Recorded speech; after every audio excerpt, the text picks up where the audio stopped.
આ તરફ પાકિસ્તાનને મદદ કરનાર તુર્કી પર એન્જિનિયરિંગ સ્ટ્રાઇક થઈ છે। રાજકોટ એન્જિનિયરિંગ એસોસિએશને મહત્વનો નિર્ણય લેવાનું નક્કી કર્યું છે। તુર્કીને મશીન ટૂલ્સ બેરિંગ પાર્ટ્સ ન આપવાની તૈયારી હાથ ધરવામાં આવી છે।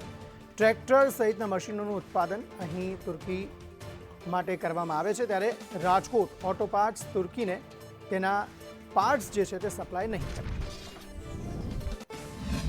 આતંકવાદની સાથે રહેવું અને માનવતાની વિરુદ્ધ કામ કરવું તો આપણી સરકારે આહવાન કર્યું છે કે તુર્કીમાંથી જે કંઈ માલ ઇમ્પોર્ટ કરીએ છીએ એને બેન કરીએ છીએ, એનો બોયકોટ કરીએ છીએ। પરંતુ એન્જિનિયરિંગ ઉદ્યોગની સ્ટોરી કંઈ એવી છે કે આપણે માત્ર ને માત્ર એક્સપોર્ટ કરીને તુર્કી પાસેથી આપણે કમાણી કરીએ છીએ, ત્યારે આપણા પણ ઉદ્યોગો તુર્કી ઉપર નભે છે ઘણા બધા।